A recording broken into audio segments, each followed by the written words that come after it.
আসসালামু আলাইকুম।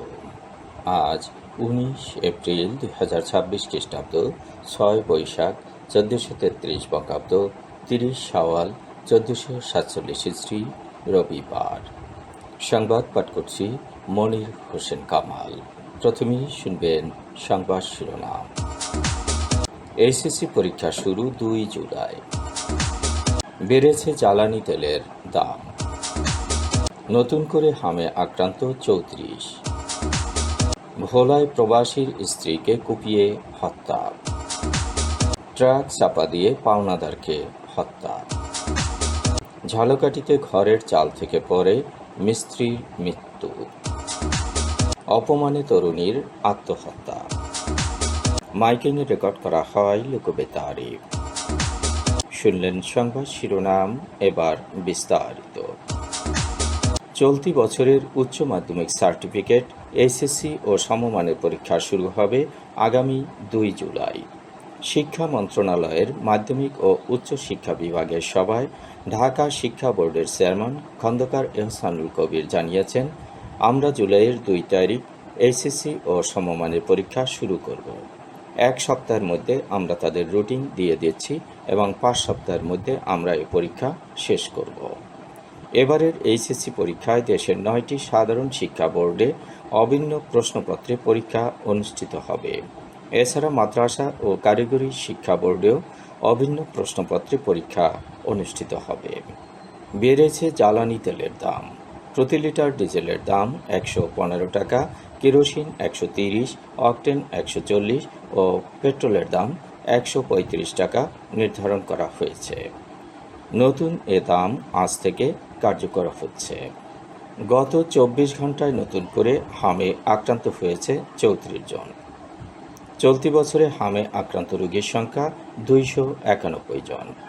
নিশ্চিত হাম রোগী শনাক্ত হয়েছে 38 জন। এখন পর্যন্ত মারা গেছে 6 জন। সুস্থ হয়ে বাড়ি ফিরেছে 239 জন। গত 24 ঘন্টায় বরগুনায় নতুন করে 1 জন ডেঙ্গুতে আক্রান্ত হয়েছে।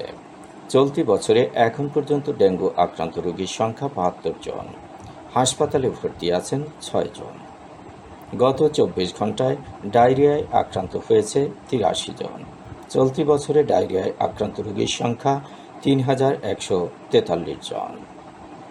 ভোলায় প্রবাসীর স্ত্রীকে কুপিয়ে হত্যার ঘটনায় একজনকে আটক করেছে পুলিশ। আহত শিশুর কাছ থেকে ঘটনার বর্ণনা শুনে শনিবার দুপুরে শিবপুর এলাকা থেকে জিহাদকে আটক করেছে পুলিশ। শুক্রবার মধ্যরাতে শিবপুর ইউনিয়নের 6 নম্বর ওয়ার্ডের শরীফ সর্দার বাড়িতে হত্যার ঘটনা ঘটে।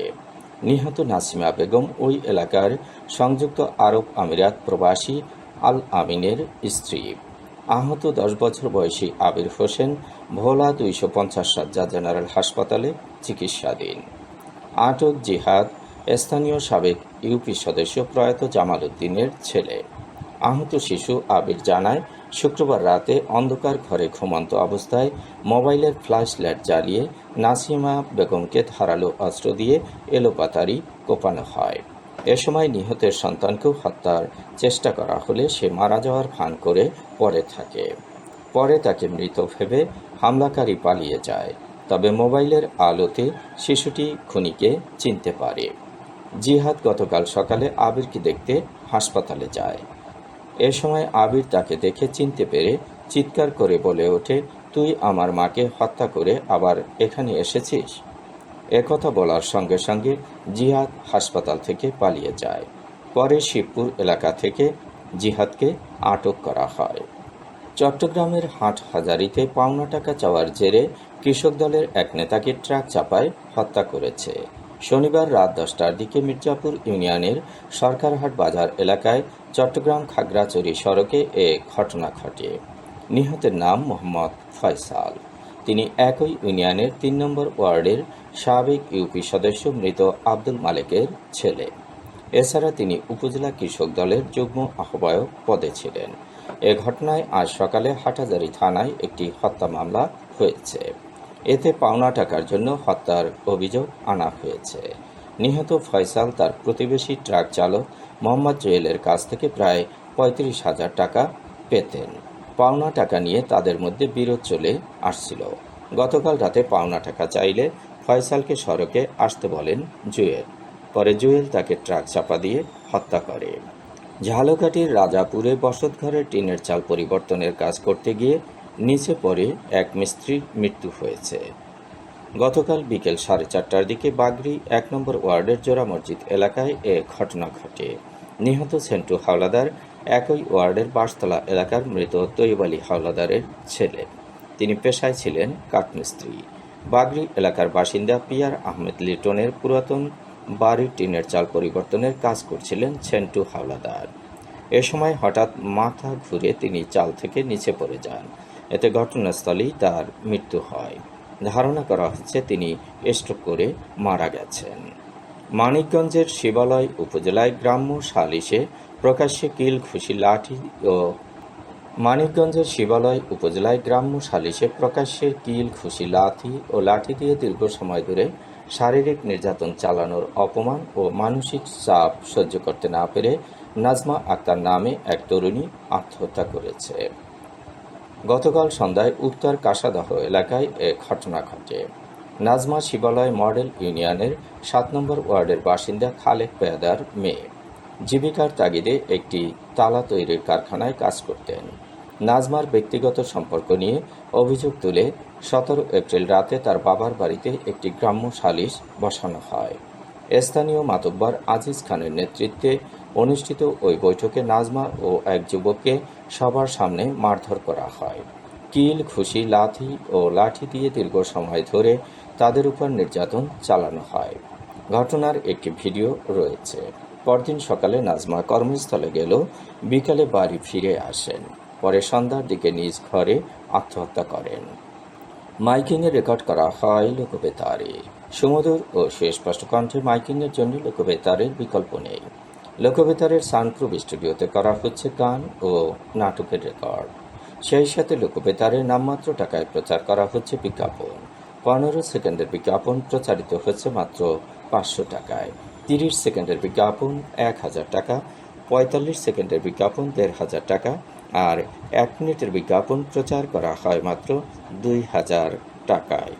নির্ধারিত টাকার বিনিময়ে প্রতিদিন কমপক্ষে 5 বার করে পুরো 1 মাস বিজ্ঞাপন প্রচার করা হবে।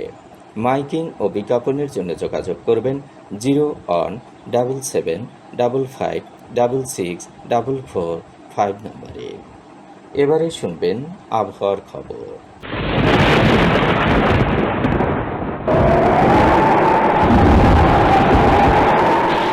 উপমহাদেশীয় উচ্চচাপ বলয়ের বর্ধিত অংশ পশ্চিমবঙ্গ এবং তৎসংলগ্ন এলাকায় অবস্থান করছে। মৌসুমের স্বাভাবিক লঘুচাপ দক্ষিণ বঙ্গোপসাগরে অবস্থান করছে। এর একটি বর্ধিত অংশ উত্তর পূর্ব বঙ্গোপসাগর পর্যন্ত বিস্তৃত। রাত এবং দিনের তাপমাত্রা একরকমই থাকতে পারে। দেশের বিভিন্ন স্থানে বজ্রসহ বৃষ্টি হতে পারে।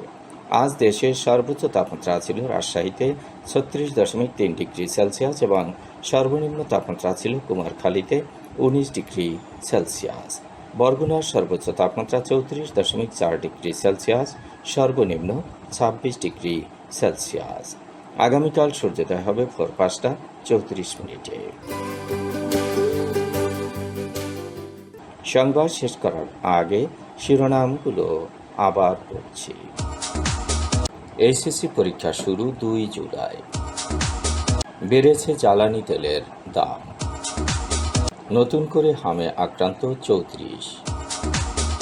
ভোলায় প্রবাসীর স্ত্রীকে কুপিয়ে হত্যা। ট্রাক চাপা দিয়ে পাওনাদারকে হত্যা। ঝালকাঠিতে ঘরের চাল থেকে পড়ে মিস্ত্রির মৃত্যু। অপমানে তরুণীর আত্মহত্যা। মাইকিংয়ে রেকর্ড করা হয় লোকবেতারে। সংবাদ শেষ করার আগে জানিয়ে দিচ্ছি লোকবেতারের সংবাদ জানানোর মোবাইল নম্বর। আপনার এলাকার গুরুত্বপূর্ণ সংবাদ জানাতে ফোন করুন 0-1-755-66-445 নম্বরে। আর লোকবেতারের সাথে যুক্ত হয়ে গান শুনতে চাইলে SMS করুন 01782973478 নম্বরে। মোবাইল করবেন 01959438545 নম্বরে। বিশ্বের সব জায়গা থেকে শুনতে পারবেন লোকবেতার। lokbetar.fm.org ওয়েবসাইটের মাধ্যমে শুনুন সরাসরি অনুষ্ঠান। সংবাদ পাঠ এখানেই শেষ করছি।